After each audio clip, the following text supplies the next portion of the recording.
So a while back, I told you about Samsung's A51 5G. I told you that it was the sauce, and you agreed based on the numbers. Well, today I'm back to tell you that Samsung has launched a saucy new device in its wallet-friendly lineup, and it's one as spicy as meatball. This is the A52 5G. And this is one impressive option which offers so much for so little.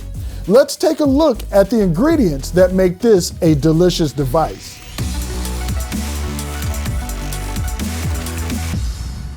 Hey, if any of the videos on this channel help you, if this video helped you, please consider hitting us with that thumbs up, clicking that subscribe button, and hitting that notification bell so you'll be notified when we upload the latest content. 45600. Those are the price points for Samsung's A series of Galaxy devices, and at $500 before any deals or rebates, the A52 5G sits in the middle of the A series pack. Now, I was highly impressed with the A71, calling it the sauce, internet slang for the source of something you're looking for.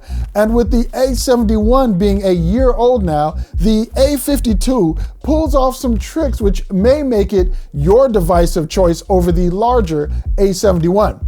Let's begin with the obvious, the display. You get a 6.5-inch Full HD Plus Super AMOLED display coming in at 1080 by 2400 pixels with a 407 pixel per inch density. Same resolution as the A71, but with a higher pixel density. But this year, Samsung threw in a 120 Hz refresh rate.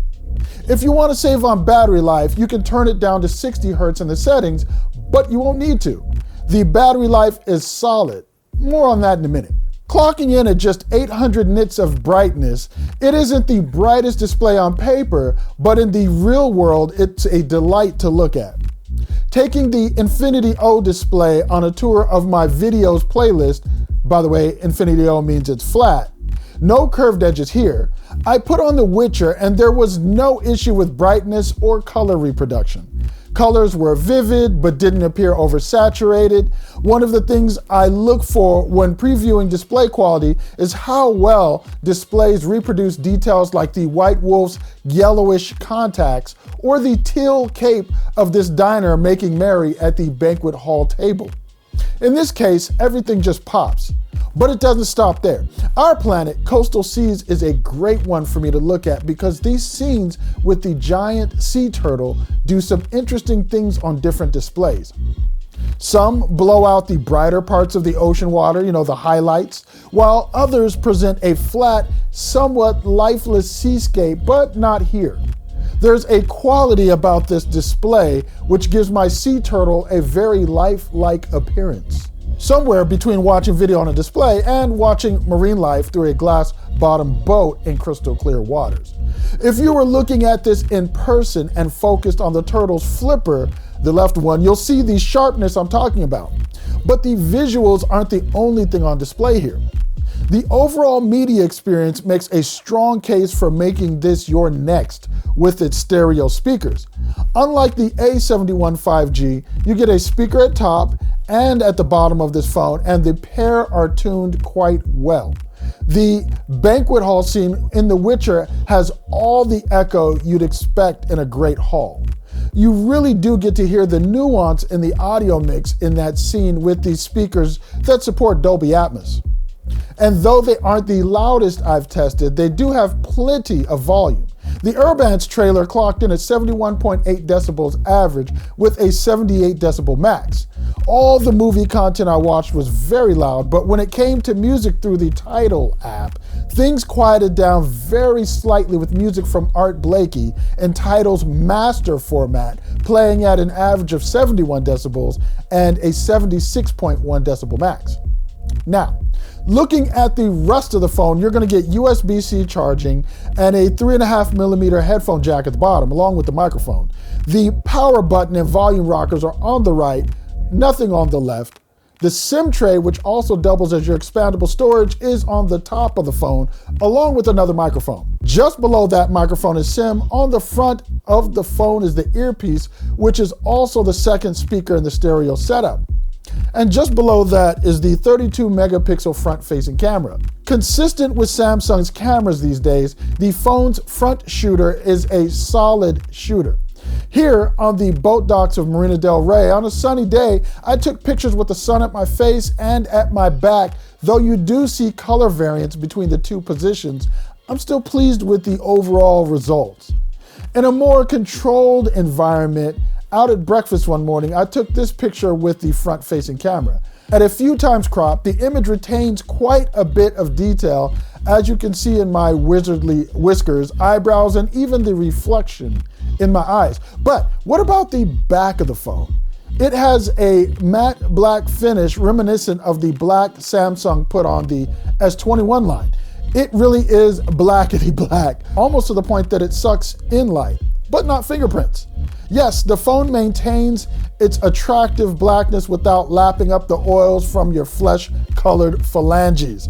Beneath that awesome black back, that's what Samsung calls it, you're going to get a 4,500 milliamp hour battery, which features 25 watt fast charging, though the charger in the box is only rated for 15 watts. But given the Galaxy device's lack of a charging brick, at least you get the 15 watt charger. And if you have a stronger charger on hand, that 25 watts fast charging should get you to around 50% charged from dead in approximately 30 minutes in my testing. And like I said, for the A51 5G, even though this phone is $100 less, you should get wireless charging, but you don't.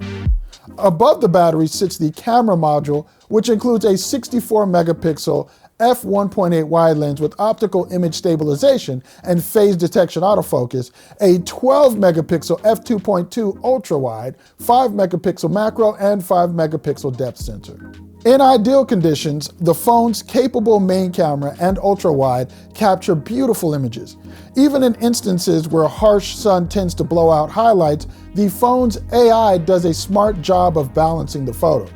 The front of this building was being hit directly by the sun, but as you can see in the capture, the image's color is well balanced and there are no areas of the photo which are blown out.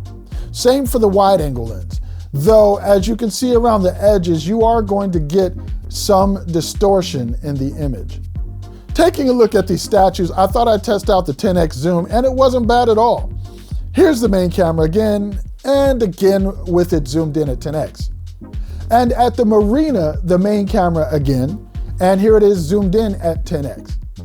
The night mode and low light photos with the camera are solid as well. Not quite as detailed and sharp as the S21 Plus or Ultra, but as I've seen across Samsung's lineup, they're still pretty solid pictures. So, what about the rest of the phone? The user experience. The fingerprint sensor is okay. I had a lot of misses until I added my print twice to each register, a trick I actually do with most phones with in-display sensors. The phone, like the A51 5G, feels fast and quite smooth given its 120 Hz refresh rate. It's been a bit buggy here and there, but that's improved with some updates. Having used phones with faster processors, I can definitely tell the difference, but those who've never used a Snapdragon 888 won't notice a speed difference in this Snapdragon 750 5G at all, except maybe during startup. The phone can be a bit slow to boot to the home screen when it's restarted, but that really is a nuanced issue.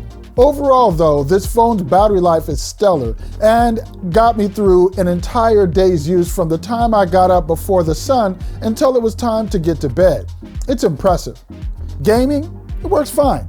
Call of Duty, Streets of Rage, both played well thanks to the Adreno GPU and 120 Hz refresh. If you aren't a hardcore gamer, this should be more than sufficient for you.